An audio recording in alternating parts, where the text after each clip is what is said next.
4 धुर जमिनमा बनेको त्यो सानो घर जहाँबाट देशले उपसभामुख पायो।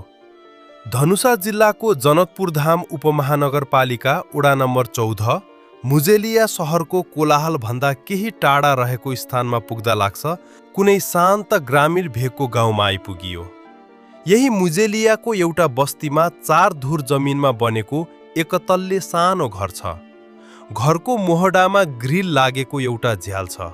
बाहिरबाट हेर्दा अत्यन्तै साधारण देखिने यही घरकी सदस्य हुन् 25 वर्षीया रुबी कुमारी ठाकुर। उनी हालै सङ्घीय संसदको प्रतिनिधि सभाको उपसभामुख पदमा निर्वाचित भएकी छन्। रुबी उपसभामुख बनेसँगै अहिले यो सानो घर र मुजेलिया गाउँ देशभरकै चर्चाको केन्द्र बनेको छ। रुबी जति साधारण छिन्, उनको परिवार र उनीहरूको रहनसहन त्योभन्दा बढी साधारण छ। अचम्म त के छ भने देशको दोस्रो उच्च संसदीय पदमा पुगेकी रुबीका बुबा, आमा र भाइलाई अझै पनि उपसभामुख पद भनेको के हो र यसको गरिमा कति छ भन्ने स्पष्ट जानकारी छैन। उनीहरूलाई यति मात्र थाहा छ कि छोरीले कुनै ठुलै राजनीतिक पद पाएकी छिन्। रुबीका बुबा सोगारठ ठाकुर वैदेशिक रोजगारीको सिलसिलामा साउदी अरबमा थिए। छोरी सांसद बनेको खबर उनले उतै सुनेका थिए। 9 दिन अघि मात्र 2 महिनाको बिदामा घर आइपुगेका सोगारथ भन्छन्, साउदीमा रहेका नेपालीहरूले बधाई दिँदा गर्वले छाती चौडा हुन्थ्यो। गरिबीका कारण विदेशिनु परेकाले छोरीसँग धेरै समय बिताउन पाइयो, तर आज उसले जनकपुरकै नाम राखेको देख्दा खुसी लागेको छ। रुबीलाई यो उचाइसम्म पुर्याउन सबैभन्दा ठुलो योगदान उनकी आमा रेणु ठाकुरको छ। 4 छोरी र 2 छोराकी आमा रेणु दिनभर बटैया लिएको खेतमा पसिना बगाउँछिन्।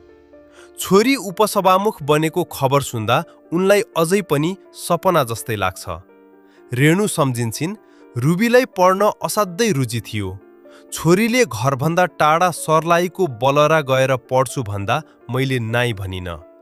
त्यसबेला आफन्तहरूले छोरीलाई धेरै पढाउनु हुँदैन, बाहिर पठाउनु हुँदैन भनेर मलाई सम्झाउँथे। रेणु भन्छिन्, आज तिनै आफन्तले फोन गरेर बधाई दिँदा कता कता गर्वको महसुस हुन्छ। अहिले पनि खेतको काममा व्यस्त रहने रेणुलाई सांसद वा उपसभामुखको परिभाषा थाहा छैन। रुबीले दिनमा 1-2 पटक फोन गर्छिन्। सबै ठिक छ भन्छिन्, हामीलाई विश्वास छ। तर आमाको मन चिन्ता भने लागिहाल्छ। उनी भावुक बन्छिन्। जस्ता पाताको छानो भएको घरको छतमा सुकाइएको बिस्कुन रुँगेर बसिरहेका रुबीका भाइ शनि कुमार ठाकुरले भर्खरै एसईई दिएका छन्। उनले पनि दिदी ठुलो मान्छे भएको कुरा फेसबुकबाटै थाहा पाएका हुन्। साथीभाइले बधाई दिँदा उनलाई दङ्ग पर्छन्। दिदीको सफलताले शनिमा पनि पढेर ठुलो मान्छे बन्ने सपना पलाएको छ।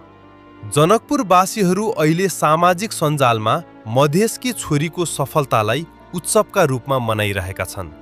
सामान्य परिवार, सानो घर र अभावका बीचबाट देशको नीति निर्माण गर्ने थलोको उपल्लो तहमा पुग्नु आफैमा एउटा ठुलो क्रान्ति हो।